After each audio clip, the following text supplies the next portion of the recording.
Salawat serta salam marilah kita sampaikan kepada junjungan kita, kepada pemimpin kita Nabi besar Muhammad Sallallahu Alaihi Wasallam, beserta kepada para keluarga beliau, kepada para sahabat-sahabat beliau, dan insya Allah kita pengikutnya yang selalu istiqomah jalan sunnah-sunnahnya dengan harapan yaumil akhir nanti kita mendapat syafaat dari baginda Rasulullah Sallallahu Alaihi Wasallam. Pertama-tama terima kasih kepada Bapak Ibu yang telah istiqomah menghadiri kajian rutin kita Sabtu pagi. Sudah tidak terasa Bapak Ibu, pada subuh kali ini kita sudah memasuki bulan Juni di pertengahan tahun. Alhamdulillah, seperti biasa di minggu pertama ini kita akan lanjutkan kajian kita yang insya Allah nanti akan disampaikan oleh Bapak Ustadz Farhan Hidayat, dan alhamdulillah beliau melanjutkan materi yang sebelumnya, yaitu dengan judul Menjadi Manusia, sesi yang kedua yaitu kesehatan mental menurut Islam. Mudah-mudahan Bapak Ibu apa yang nanti disampaikan oleh guru kita menambah wawasan kita, dan mudah-mudahan kita bisa mengamalkan dalam kehidupan sehari-hari. Oke, baik Bapak Ibu, untuk memberikan waktu kepada Bapak Ustadz Farhan Hidayat, waktu dan tempat kami persilakan. Tafadhol tadi.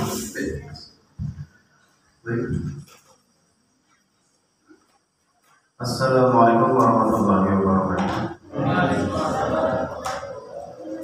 Alhamdulillah, alhamdulillah Muhammad sallallahu alaihi wasallam bi kamilati syari'ati wa nasihi asyhadu an la ilaha illallah wa al-haqqul mubin wa asyhadu anna Muhammadan abduhu wa rasuluhu sallallahu alaihi wasallam.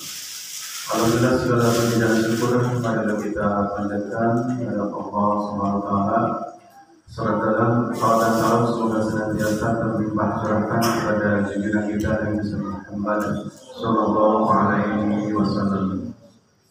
Alhamdulillah, Bapak Ibu sekalian, di tengah kesibukan kita bisa melanjutkan rutinitas kita di setiap Sabtu pagi, yaitu bukan kajian ya, sekedar refleksi diri aja ya.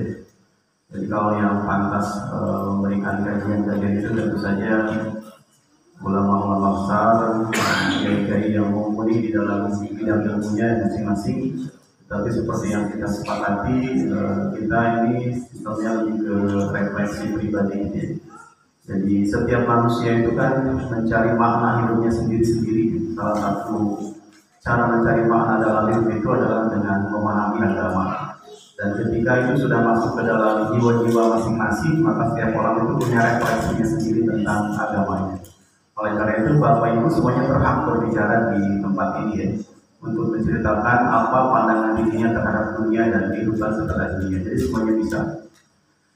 Nah, seperti yang disepakati sebelumnya, bahwa apa yang saya sampaikan itu lebih ke motivasi saja ya, berbeda mungkin dengan Ustaz Rasul atau Ustaz Endar yang lebih ke kajian agama secara khusus, secara spesifik ya, dengan menggunakan referensi keagamaan. Maka apa yang saya sampaikan lebih mencerminkan kehidupan kita keseharian.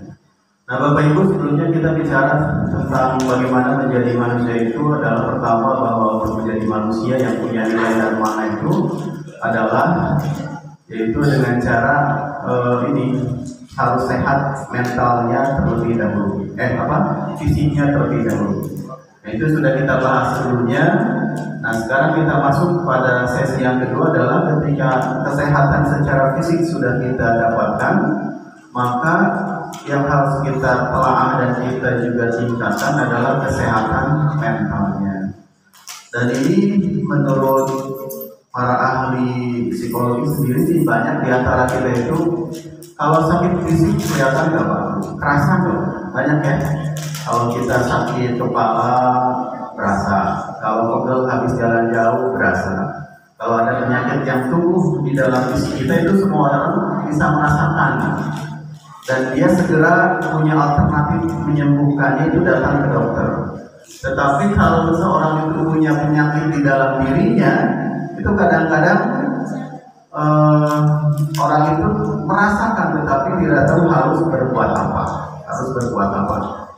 Nah, jadi kalau kita perhatikan menurut survei orang-orang Indonesia itu kalau ke dokter pasti pernah ngalamin seumur hidupnya beberapa kali datang ke dokter, konsultasi ke dokter ngalamin. Tetapi saya mau tanya, di antara sekian bapak jamaah, bapak ibu di sini yang pernah datang ke psikolog untuk ngobrol tentang kehidupannya ada nggak? Nggak ada ya? Nggak ada. Padahal kesehatan mental juga penting. Nah, mungkin tetapi saya menduga bahwa termasuk saya sendiri bahwa kita sudah menganggap bahwa dengan melakukan kajian agama, ya, membaca kitab-kitab atau mendengarkan ceramah-ceramah dari para ustadz dan kiai, kita itu sama dengan konsultasi kesehatan mental. Nah, kita mungkin diambil alih fungsi konsultasi kesehatan mentalnya itu adalah dengan melakukan kajian-kajian mungkin seperti ini, misalnya seperti ini. Nah, kalau di luar negeri justru kajian-kajian atau konsultasi kesehatan mental itu memang berjalan karena mereka mungkin nggak ada konsultasi dengan kiai kali ya. Nah, mungkin bedanya di situ. Bahkan bapak-bapak kalau ada ibu-ibu yang nongkrong ngobrol sambil ngopi sambil makan bakso di beranda rumah itu katanya jangan dilarang, Pak. Jangan dilarang, sesekali jangan dilarang. Kenapa? Daripada mereka konsultasi ke ahli psikologi, lebih baik mereka nongkrong sambil makan bakso di beranda rumah nunggu. Karena itu mereka terapi sosial buat mereka. Jadi itu bisa membantu. Termasuk bapak-bapak ngobrol di malam minggu itu adalah terapi psikologis juga, karena membantu istilah sekarang itu namanya healing.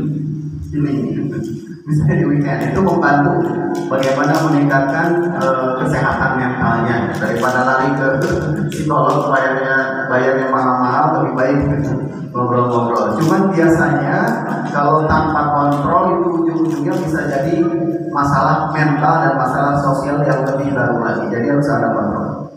Baik, kita lanjutkan. Nah, ini ada sebuah buku terkenal, ini biasanya belajar psikologi agama pernah baca buku ini ya, dari Dr. Jalaluddin ya, saya lupa bukunya, tapi kalau nggak salah kesehatan psikologi agama atau apa ya. Nah, dikatakan bahwa kondisi batin, kalau yang dimaksud dengan sehat mental itu adalah kondisi batin yang senantiasa berada dalam keadaan tenang, aman, dan tentram. Sekarang kita tanya kepada diri kita masing-masing, apakah ketika kita bangun pagi itu sudah merasakan ketenangan, keamanan, ketentraman? Nah, kalau misalnya belum ada rasa tenang, belum merasa aman, dan belum merasa ada rasa tentram ketika bangun pagi, berarti ada sedikit masalah dengan kesehatan mental kita. Nah, seperti misalnya ketika bangun pagi langsung terpikir itu ada beban pekerjaan. Kalau itu terbayang setiap bangun pagi ada beban pekerjaan, itu berbahaya. Karena boro-boro mental yang harus berpikir berat seperti itu, bapak-bapak disuruh coba, Pak Rusdi kalau pegang ini aja, ini kan ringan Pak Rusdi ya, tapi suruh Pak Rusdi pegang ini selama setengah jam aja, kira-kira pegang nggak? Pegang. Apalagi kalau kita memikirkan masalah simpel, masalah sederhana, tapi dipikirkannya bolak-balik, pasti mental kita juga pegel, mental kita juga sakit. Nah, berarti ada yang salah dengan memperlakukan rutinitas, dengan memperlakukan pekerjaan kita sehari. Nah, dan upaya untuk menemukan ketenangan batin dapat dilakukan antara lain melalui penyesuaian diri secara resinasi. Resinasi di sini adalah kalau bahasa kita mah lillahi ta'ala, tawakal kepada Allah, atau menyerahkan semua urusannya kepada Allah. Jadi pikiran juga harus diatur. Jadi pas bangun itu jangan langsung memikirkan yang berat-berat dulu, yang rileks dulu. Makanya agama mengajarkan pas bangun itu adalah mengucapkan doa kan, alhamdulillahi ahyana dan selanjutnya. Berarti kan kita disuruh menikmati hal-hal yang segar-segar dulu, yang simpel-simpel dulu, baru memikirkan hal yang berat-berat. Sekarang saya mau tanya Bapak Ibu sekalian, apakah beban Nabi Muhammad SAW itu lebih ringan daripada kita atau lebih berat? Beban Nabi Muhammad lebih berat, tetapi beliau menjadi pribadi yang tetap sehat lahir dan batin. Kalau kita misalnya tidak punya jabatan apa-apa, tidak punya kewajiban apa-apa di luar pekerjaan kita yang mengendalikan sendiri di rumah, kan istilahnya tanggung jawab kita itu lebih terkontrol di lingkungan kita. Beda mungkin dengan pejabat politik yang harus memikirkan kadar-kadarnya jadi anggota dewan, semua kan berat. Kalau kita kan nggak pikirin itu, tetapi tetap saja risiko kena kesehatan mental sering terjadi. Nah, ini ada data dari bukan data ya, catatan dari WHO bahwa yang dimaksud dengan sehat mental itu adalah pertama mau menyesuaikan diri dengan kenyataan. Jadi kita itu harus bersahabat dengan kenyataan. Karena kalau orang tidak sehat mentalnya, melihat fisiknya aja dia sudah marah-marah, Bapak Ibu. Melihat fisiknya aja saat ngaca, dia sudah marah-marah, dia sudah tidak bersyukur. Ngaca, apa itu? Kamu itu semakin tua, kamu semakin keriput, begitu kan? Itu masalah kita.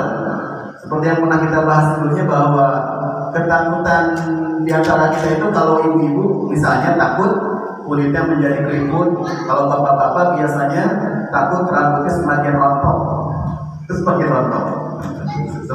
Hal seperti itu yang dipikirkan. Hal yang sebenarnya mau dipikirkan mau enggak, ya tetap saja itu kan terjadi. Pernah kita bahas dulu sebelumnya ya bahwa bagaimana menjadi tua itu. Kemudian kedua adalah kepuasan diri terhadap hasil dan dari upaya usaha. Jadi kita juga harus merasa puas dengan apa yang kita dapatkan. Ya. Kemudian, nah ini juga nih, lebih puas memberi daripada menerima. Ibu-ibu lebih suka ngasih duit keluar atau dapat duit? Mama segini, mama gila, lebih suka ngasih duit apa dapat duit?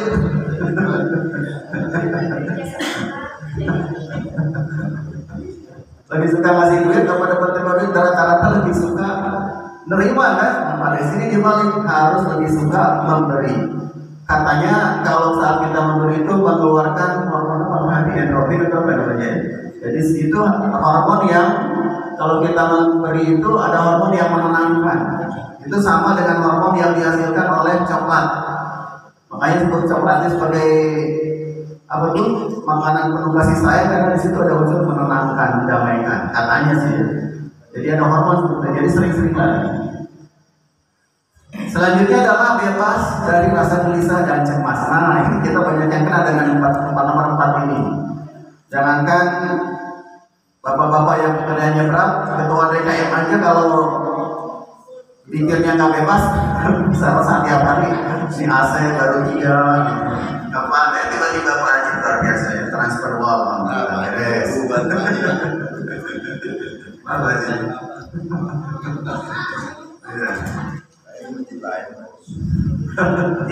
Langsung. Tapi ketua DKM kan gak beres pikirnya di situ. Pikirin gudang, pikirin apa? Jadi kalau ketua DKM-nya penyakit apa, mentalnya sakit, udah stroke. Ada yang pikirin udah habis AC, pikirin gudang, pikirin mie itu kalau di mata suka ngeong-ngeong sendiri, bisa stres. Jadi kalau untung kita coba relax, santai. Dan kalau saya tentang masjid, saya selalu berpikir seperti ini. Yang mikirin masjid itu bukan saya, tetapi semuanya. Jadi alhamdulillah ternyata betul Allah itu ya. Bahkan saya juga sering kaget sendiri banyak tiba-tiba solusinya di luar yang kita prediksi. Seperti yang ya asli kita kemarin itu weather ya, selalu di luar prediksi. Jadi Gusti Allah juga sangat memikirkan. Kalau pakai bahasa manusia, Gusti Allah juga sangat memikirkan masjid. Selanjutnya ciri pribadi yang sehat itu adalah berhubungan dengan individu lain dengan cara tolong menolong dan saling memuaskan. Nah, ini kata-kata yang bagus ya. Jadi ketika kita berhubungan dengan orang lain tidak ada hubungan yang lain kecuali ingin saling memuaskan, ingin saling memberikan kebahagiaan, ingin saling tolong menolong. Jadi kalau saya berhubungan dengan Mang Bandi, apa yang terhubung dengan saya dengan Mang Bandi mestinya ya adalah keinginan untuk selalu memuaskan. Jadi Mang Bandi itu gajinya harus tetap sesuai dengan kesepakatan berapa jumlah dan waktunya. Berikut juga Mang Bandi ketika ke saya adalah ketika lihat Pak Farhan, maka Mang Bandi ingin selalu pekerjaannya dimaksimalkan. Nah, pikiran-pikiran selalu itu yang harus kita muncul. Ya, begitu juga hubungan kita dengan suami, dengan anak atau dengan siapapun, maka prinsipnya ada harus saling memuaskan, saling membahagiakan. Karena salah satu prinsip atau cara mudah mendapatkan kebahagiaan adalah dengan membagi kebahagiaan itu kepada orang lain. Selanjutnya, menerima kekecewaan untuk dipakai sebagai pelajaran di kemudian hari. Ya, jadi kita juga harus pasrah dengan apa yang kita dapatkan. Kalau hasilnya mengecewakan, ya gimana lagi, harus kita terima agar bisa jadi pelajaran di kemudian hari. Selanjutnya, menyelesaikan rasa permusuhan, maksudnya konflik ya. Kalau ada konflik di sekitar kita, kalau kompleks itu kan sesuai dengan main kompleks, masalahnya sangat kompleks. Bisa masalah dari mulai keluarga, hingga sampai tingkat ke atasnya. Jadi sangat rawan konflik. Oleh karena itu harus bisa menyelesaikan konflik itu dengan cara yang kreatif dan konstruktif. Selanjutnya adalah mempunyai rasa kasih sayang dan sabar. Kemudian mampu menghargai diri sendiri dan 10 bertanggung jawab dan mampu mengatur kebutuhan yang menyangkut dirinya. Nah ini banyak, ini bisa sampai 1 jam ya. Kita percepat ya. Nah sebaliknya ciri mental yang tidak sehat adalah selalu perasaan tidak nyaman, tidak aman, kurang merasa percaya diri, kurang memahami diri sendiri, kurang mendapatkan kepuasan, atau ada ketidakmatangan emosi dan kepribadian yang terganggu. Jadi kalau kita ada selalu tiap hari itu merasa tidak nyaman, itu berarti ada masalah dengan mental kita. Kemudian yang nomor 2 itu perasaan tidak aman. Ini kalau bahasa anak saya itu namanya paranoid. Jadi selalu takut, kurang percaya diri. Nah kurang percaya diri itu juga penyakit. Tetapi overconfident juga penyakit juga. Jadi harus tengah-tengah saja. Kemudian kurang memahami diri sendiri, kurang mendapatkan kepuasan, ini mungkin kurang bersyukur juga bisa. Ketidakmatangan emosi, jadi masalah sedikit pun meluapkan emosinya ya, dan kepribadiannya terganggu. Nah itu adalah mental yang tidak sehat. Kalau dibiarkan tanpa ditangani itu akan menimbulkan namanya penyakit jiwa. Jadi gejala-gejala tadi kalau didiamkan bisa menimbulkan namanya penyakit jiwa. Nah, penyakit-penyakit jiwa ini dalam perspektif Islam sering diidentikan dengan sifat buruk atau tingkah laku yang tercela, seperti sifat tamak, dengki, iri hati, arogan, emosional, dan seterusnya. Nah, yang lebih spesifik misalnya disampaikan oleh Hasan Muhammad Asy'ari bahwa penyakit jiwa yang biasanya dialami oleh kalangan kaum muslimin adalah diantaranya diam, marah, lalai, dan lupa, was-was. Nah, was-was itu yang sering terjadi sama kita ya. Kemudian frustasi, rakus, terpedaya, sombong, dengki, iri hati, dan lain sebagainya. Kita bahas cuma sedikit, cuma 5 saja ya waktunya. Pertama riya. Nah ini semuanya bisa terkena. Semuanya bisa terkena. Dari kalangan ulama sampai kalangan yang kita yang awam ini sangat kena. Bahkan di kalangan ahli tasawuf itu katanya, kalau ada seorang pejabat datang ke seorang ulama, kemudian ulama itu merapikan sorbannya, merapihkan janggutnya atau apa, itu ada orang yang kemudian ulama mengatakan itu takut masuk dalam kategori riya. Jadi pengen dinilai keren oleh para pejabatnya, oleh atasannya, sampai seperti itu ya. Sampai seperti itu ya. Riya, takut dianggap riya gitu ya. Kalau orang-orang tasawuf sampai detail itu menafsirkan tentang ini. Dalam penyakit riya terdapat unsur penipuan terhadap dirinya sendiri dan juga orang lain. Karena hakikatnya dia mengungkapkan sesuatu yang tidak sesuai dengan kenyataan yang sebenarnya. Jadi dia ini seperti misalnya sholat itu seperti khusyuk, tetapi sebetulnya sholatnya itu ingin dianggap soleh oleh calon mertuanya atau dianggap soleh oleh anak dan istri. Jadi ada unsur penipuan kan istrinya, ada unsur penipuan. Nah Islam memberikan terapi riya ini dengan sifat merendahkan diri atau tawadhu dengan melihat kebesaran Allah Subhanahu wa Ta'ala. Ya, nah ini bisa terjadi kepada saya, kepada siapapun, dan sifatnya itu sangat senyap, ya, sangat senyap. Bisa terjadi sangat senyap.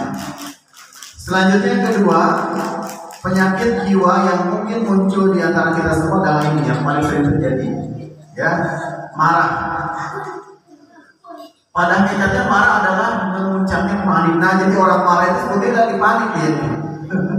Lagi panik di kepala, lalu menguasai otak atau pikiran dan akhirnya kepada perasaan. Kondisi semacam ini seringkali sulit untuk dikendalikan. Jadi orang marah itu tidak lagi punya kepanikan, dia nggak tahu solusinya apa. Sehingga kadang-kadang yang orang yang tidak marah sekalipun dia kena dampak, kena sumpah serapahnya, padahal dia tidak bersalah. Ini kalau kita bukan benar-benar ya, kalau misalnya kita ada masalah di kantor, kemudian yang menjadi pelampiasan adalah misalnya anak dan istri, kan sebetulnya tidak adil ya, tidak adil ya. Tapi kenapa yang menjadi sasaran mereka kadang-kadang? Yang jadi sasaran kadang mereka, atau sebaliknya ibu-ibu di organisasinya misalnya lagi ada masalah, muncul kepanikan, ya muncul rasa panik, kemudian yang dimarahi adalah orang seisi rumah. Itu tidak adil. Nah, ada beberapa cara katanya meredam marah itu di dalam Al-Wabi Syarhil Arba'in An-Nawawiyah. Pertama adalah melatih jiwa dengan akhlak terpuji. Kedua adalah dengan sering memikirkan dampak buruk dari marah. Keutamaan meredam marah dan keutamaan memaafkan orang yang berbuat salah, Kemudian ketiga membaca ta'awudz. Keempat mengubah posisi. Maksudnya kalau marahnya itu dalam keadaan berdiri, kalau nggak salah ya, kemudian bisa duduk.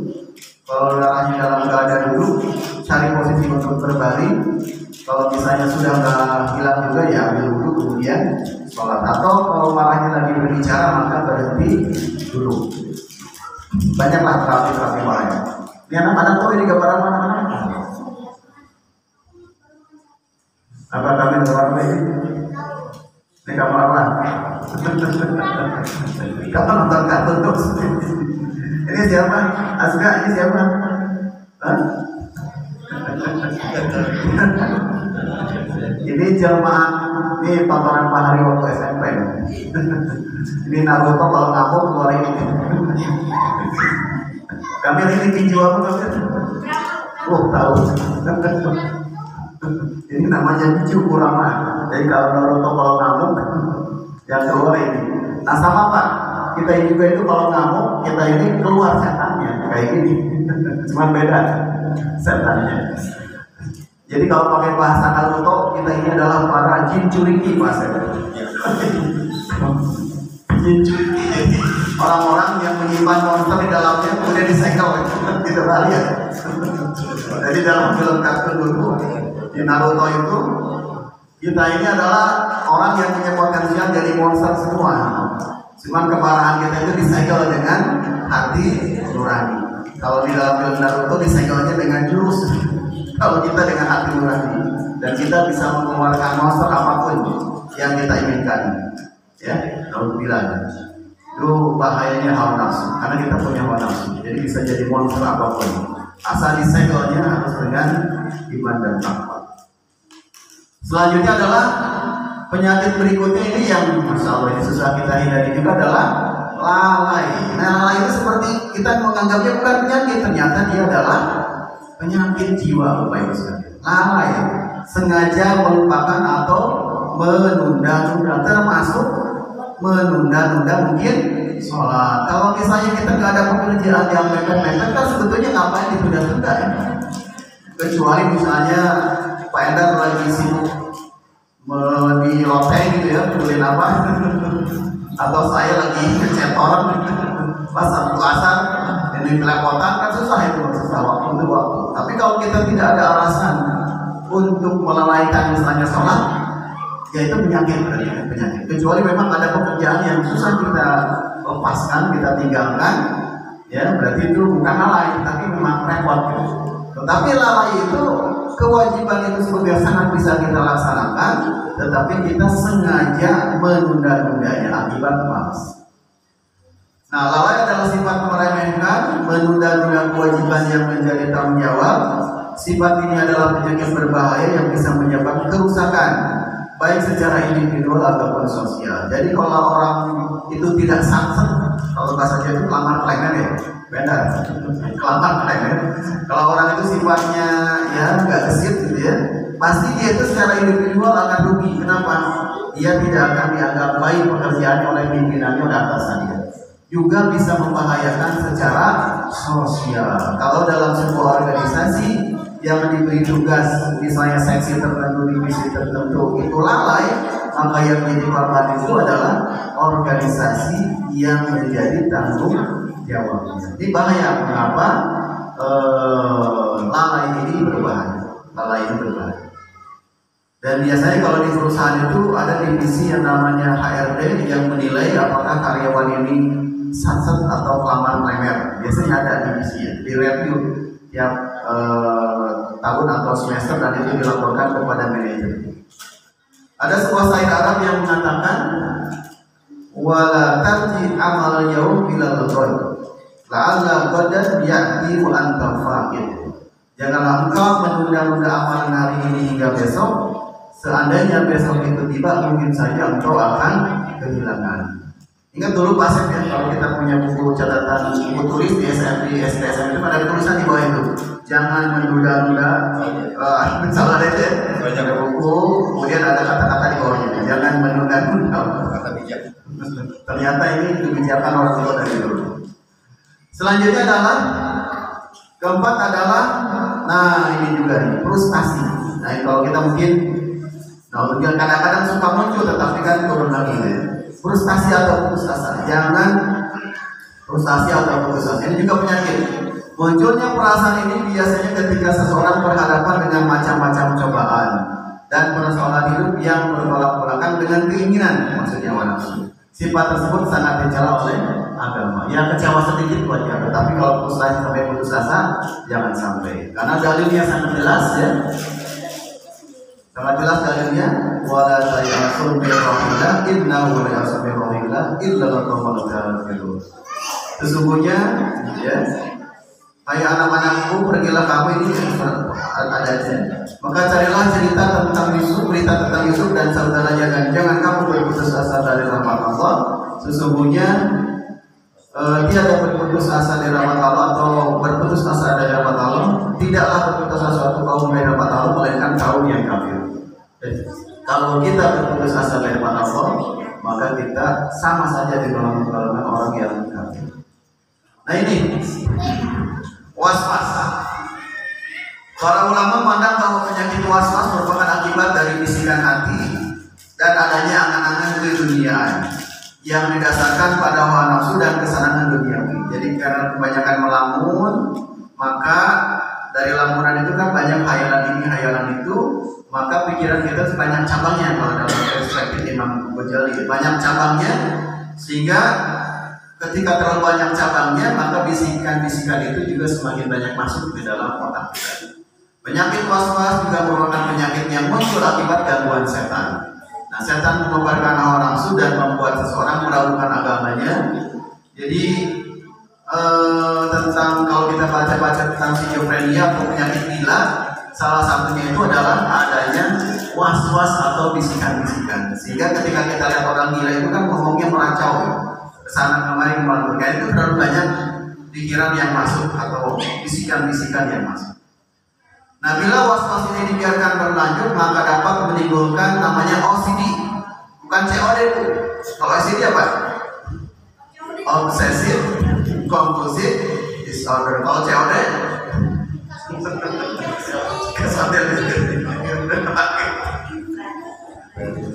Nah, penyakit yang terkenal itu akibat rasa was-was, ini sudah masuk ranahnya psikologi ya. Namanya OCD, Obsessive Compulsive Disorder. Dulu ada seorang artis muda diwawancara, katanya dia mengaku kena OCD, Aliando ya.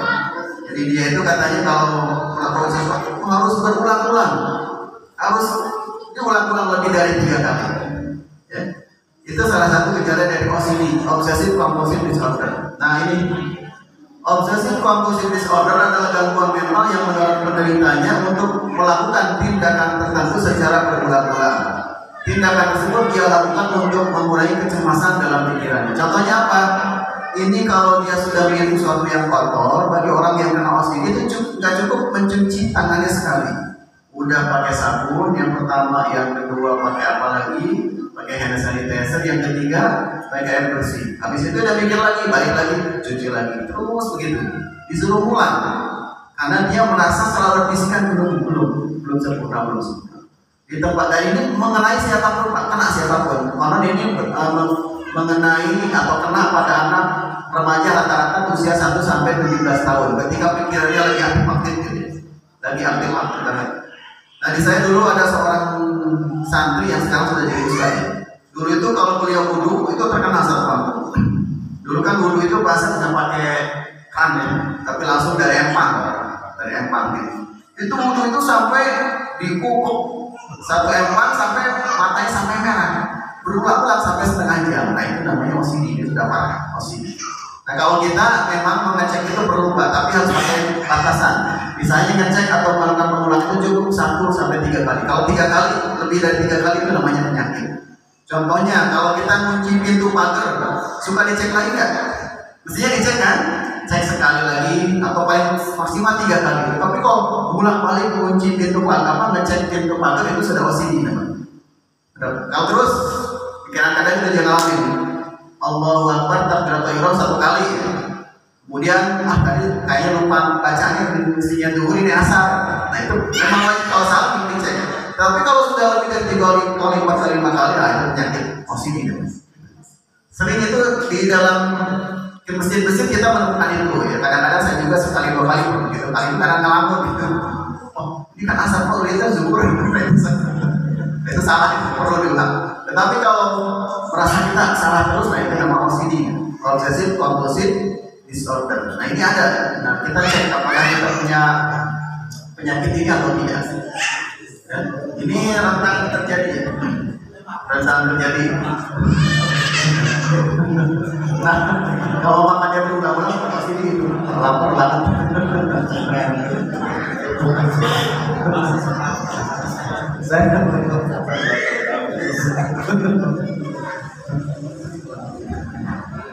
Ya, ini banyak terjadi katanya di kalangan artis yang muda-muda ini karena mereka memang pengen tampil sempurna. Tapi kalau misalnya berulang-ulang terus itu berbahaya ya.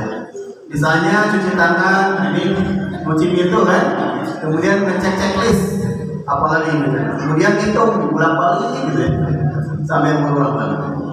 Nah, terutama kalau yang bisnis biasanya kita kirim paket, hari ini berapa paket yang kita harus kirimkan ya, dicek 1 kali, 2 kali, 3 kali itu wajar. Tapi kalau sudah lebih dari 3 kali pulang balik dan lain sebagainya, itu saya pikir sudah masuk ke wilayah penyakit mental. Nah, sebetulnya masih banyak tetapi mungkin waktu. Nah, kita langsung aja ke salah satu kata-kata yang nasihat yang baik dari Sayyidina Ali ya. Beliau mengatakan ya, seandainya tidak ada 5 keburukan di dunia ini, maka manusia itu sudah soleh semua. Keren kata Sayyidina Ali. Nah, Sayyidina Ali ini seorang sahabat yang cerdas pemikirannya. Kata-kata itu luar biasa. Terangkum kata-kata itu ini perlu kita beli di Pendali. Najul Balaghah ya, ada terjemahan. Jadi ini adalah kumpulan nasihat-nasihat Sayyidina Ali yang dikumpulkan oleh ulama atau sahabatnya Sayyidina Ali. Nah, ini ada kata-kata beliau. Jadi ini Bu, Pak, kalau 5 keburukan ini tidak ada di dalam diri kita, maka kita insya Allah jadi orang soleh. Cuma rata-rata manusia menurut beliau kena dengan 5 keburukan ini. Apa saja? Pertama, 1, merasa senang dengan kebodohan. Jadi kita itu udah tahu, ya, udah tahu bahwa misalnya ulama ini jago ini, ustaz ini jago ini, tapi kita cuek-cuek aja, nggak mau belajar sama beliau, nggak mau belajar sama orang yang kita provokan atau apa. Kita merasa santai-santai padahal kita tidak tahu. Biasanya kita sudah tahu nih bahwa dalam sholat itu ada bagian-bagian atau ada hukum-hukum atau aturan-aturan yang mengaturnya. Itu kita diam aja dan kita senang dengan rasa bodoh. Kemudian serakah dengan dunia, rasa serakah kita juga serakah dengan dunia kan? Coba, kalau garasi kita itu isinya motornya baru 1, kemudian lihat garasi tetangga motornya udah 2, pengen nambah nggak? Pengen nambah. Kemudian tetangga itu punya mobil, kita motornya masih 2, pengen ganti. mobil kita udah level 1 juta umat, kayak mobil saya kan level 1 juta umat, ada di mana-mana. Makanya kemarin punya cerita lucu beda. Saya kan motor 1 juta umat. Ketika saya pergi belajar ke Indomaret, pas keluar Indomaret tiba-tiba ada bapak-bapak tunggu di depan saya. Kenapa Pak? Maaf Bapak, motornya putih tadi dikunci. Betul Pak, maaf motornya tadi sudah saya naikin, dikirain motor saya Pak. Itu kejadian sama adik saya juga di Bandung, jadi dia pulang dari ini di BSD di Rawabuntu, dia langsung kan duduk di motor. Ini kok kuncinya nggak masuk? Dia lihat warnanya sama. Ternyata motor yang warnanya itu ada 45 baris. Itu motor 1 juta umat, motor 1 juta umat. Kamu, nah lihat YouTube misalnya ada Vario 150 cc, ada ADP 160 cc 4 kartu, wah udah numpuk hawa nafsu dunia itu. Tampak ya. Serakah dengan dunia, ingin selalu ganti, ingin selalu dapat yang baru. Nah, bukan berarti kita anti kemapanan, tetapi kalau diikutin ini tidak akan pernah tercapai. Ya.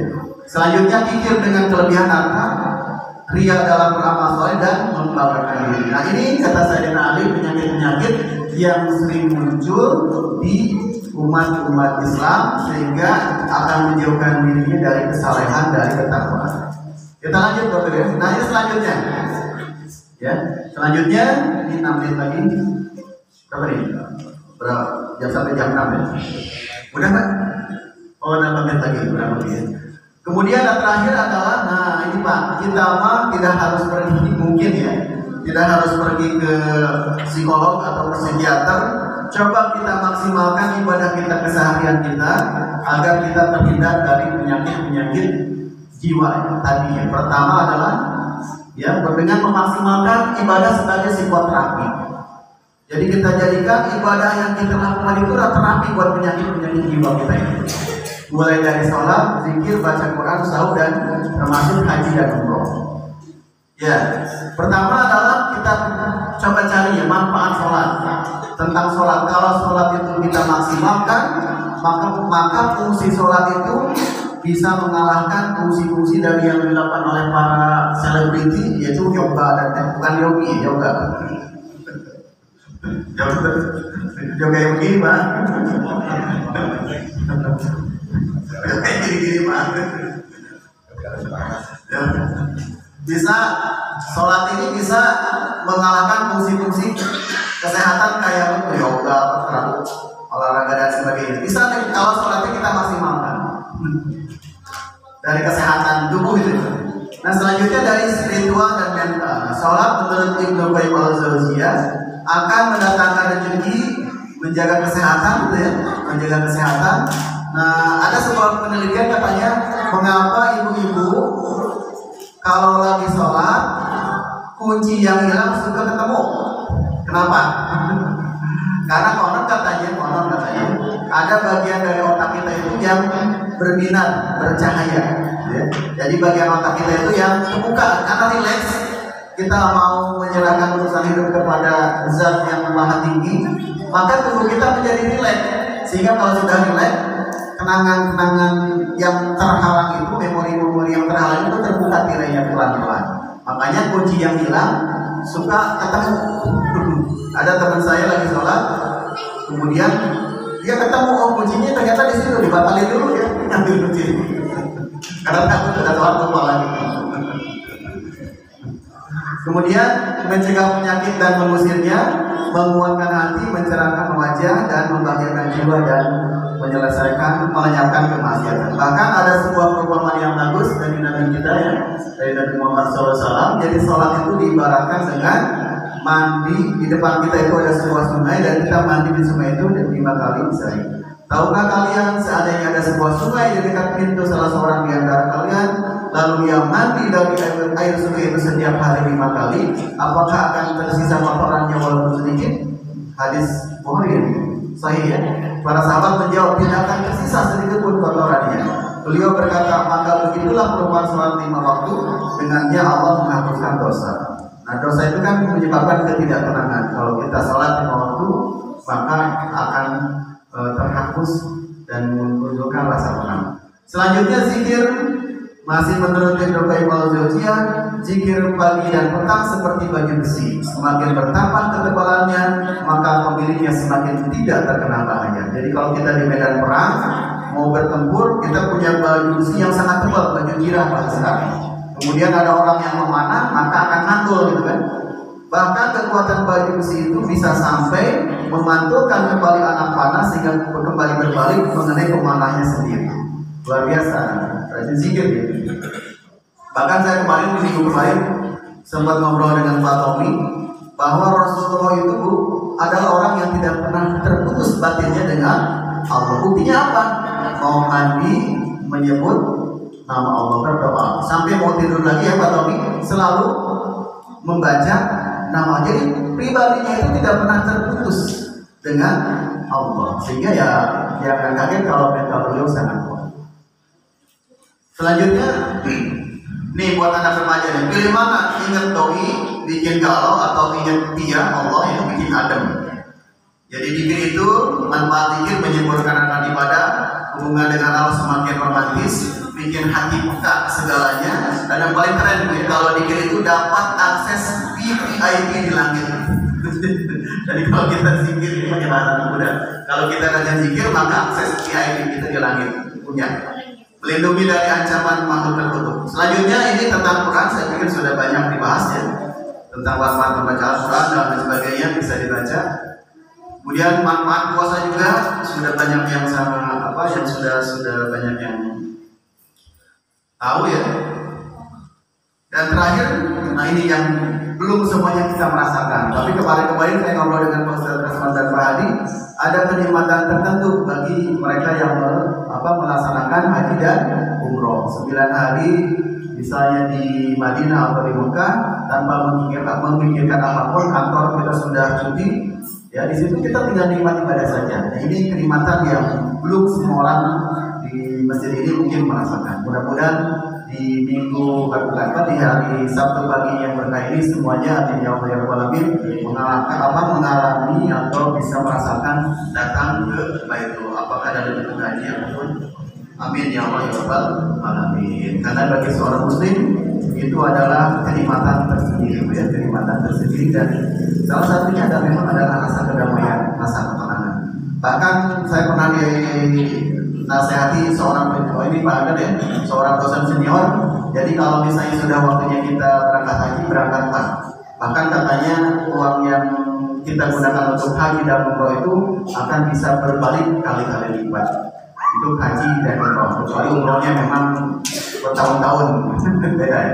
Tapi ada kita yang memaksakan diri itu bisa berbalik bisa bertambah berkali-kali. Demikian Bapak Ibu sekalian yang bisa saya sampaikan. Jadi intinya kesehatan fisik kita jaga, kesehatan mental pun kita jaga. Cara meningkatkan kesehatan mental adalah dengan menjaga, kita nggak usah jauh-jauh ke psikolog lah, karena duitnya mahal. Ya kita maksimalkan ibadah-ibadah kita keseharian dari mulai sholat sampai dengan haji umroh ya, untuk menjaga diri kita agar terbebas dari penyakit mental. Mudah-mudahan semuanya baik sehat, baik mental fisiknya sehat, mentalnya sehat, juga nanti mungkin spiritualitasnya, agamanya dan juga sosialnya juga sehat. Demikian hari yang kita sampaikan, sudah jam 6. Wassalamualaikum warahmatullahi wabarakatuh. Waalaikumsalam warahmatullahi wabarakatuh. Alhamdulillah Bapak Ibu, terutama Bapak yang alhamdulillah kita punya, nggak usah jauh-jauh ya Pak, psikolog kita udah punya Pak Ustaz Farhan. Jadi bagi jamaah yang ingin konsultasi gratis, silakan ke rumah KM. Alhamdulillah Bu, kemarin saya sudah merasakan. Yang pernah kan ngopi bareng di rumah KM. Alhamdulillah itu healing juga Pak. Jadi kalau kita ngopi bareng sama orang alim, insyaallah ulama juga, mudah-mudahan itu menjadi healing juga Pak. Karena ngopi sambil banyak manfaat dan banyak tausiah. Dan tiba-tiba dari jam 11:30 aja ngopi siapa saja. Mungkin selanjutnya dari Pak Ustaz Rasul mungkin ada tambahan yang ingin disampaikan Pak Ustaz. Halo.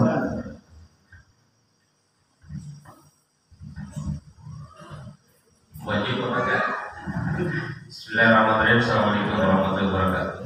Waalaikumsalam. Insyaallah kurang dari 3 menit. Terima kasih Ustaz Bahar untuk memberikan ilmu untuk kita semua ya. Jadi kesehatan mental tadi yang terbaik terapinya adalah memang ibadah ya. Makanya psikolog itu gak laku. Saya kira kata psikolog gak banyak memberikan apa menurut saya ya. Apalagi kalau lihat dia di TV psikolog yang jelas mendingan sholat, zikir, baca Quran, zakat, puasa, haji dan seterusnya, termasuk sedekah. Sedekah itu kan bisa uang, bisa non uang. Ikut ngomong ke sini sedekah juga ya. Sama ya. Biar saya jadi sedekah. Terus memberi AC dan sedekah juga. Nah, kalau memberi AC jadi wakaf. Jadi selama dipakai pahalanya mengalir. Amin gitu ya. Yang kedua yang saya garis bawahi tentang tadi itu penyakit mental ya, ria. Cuma ada yang menarik ungkapan dari Fudel masuk itu juga ya. Tarkul amal li ajli nasriya. Itu menarik. Meninggalkan amal karena manusia itu ria. Saya nggak mau ke masjid nanti aku disangka apa itu ria. Tapi yang kedua al-amal li ajli nas syirkun. Banyak orang yang beramal karena manusia itu syirik. Syirik adalah dosa yang tidak diampuni. Satu-satunya dosa yang tidak diampuni syirik. Kenapa tidak diampuni? Karena syirik artinya apa? Selingkuh, menyelingkuhi Allah. Jadi itu. Jadi kalau semua karena manusia itu bahaya. Jadi yang paling penting adalah li'ajlillah. Makanya ada ayatnya kan, ya ayyuhan nas, gimana? Ayat itu yang surat Al-Fajr, ya ayyuhan nafsul mutmainnah irji'i ila rabbiki radiyatan mardiyah fadkhuli fi ibadi wa rahmatih. Kalau Ahmad ini dijadikan lagu Pak. Wahai jiwa cinta ya. Kalau perasaan cinta ya. Perasaan cinta. Saya apa semua lagu-lagu Madani karena lagu-lagunya itu sufi, lagu sufi. Lagu satunya lagu sufi. Lagunya apa? Satu ini. Aku ini antara dirimu. Ya kan? Itu lagu sufi.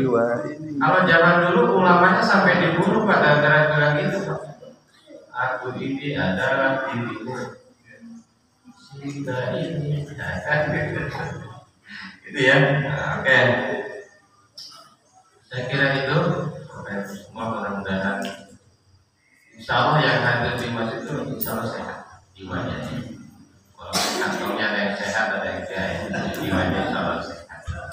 Baik Bapak Ibu semua, terima kasih mudah-mudahan dapat untuk saya dan semuanya. Assalamualaikum warahmatullahi wabarakatuh. Waalaikumsalam. Assalamualaikum warahmatullahi wabarakatuh. Dengan Pak Ustadz nyanyi, saya ingat Pak Ustadz yang sudah tidak tinggal di jamaahnya lagi. Pak Ustadz tolong yang jadi komunitas dakwah sekaligus sama musik dan nggak nyangka ya Pak Ustadz Hasan juga mengenal Dewa 19. Jadi kita yang mengenal Dewa siapapun saya lagi nggak usah khawatir Pak. Nasihat juga pengembangan Dewa 19. Baik Bapak Ibu, bisa kita simpulkan bahwa memang kesehatan fisik itu sangat penting. Makanya masing-masing dari kita pasti punya kebiasaan, punya sesuatu yang bisa menyehatkan fisik kita masing-masing. Kalau Ustadz Endar main bulu tangkis itu nggak seminggu sekali Pak, tapi seminggu mungkin bisa 10 kali. Karena itu yang membuat beliau itu sehat fisik dan mentalnya salah satunya adalah mengikuti kajian-kajian majelis taklim.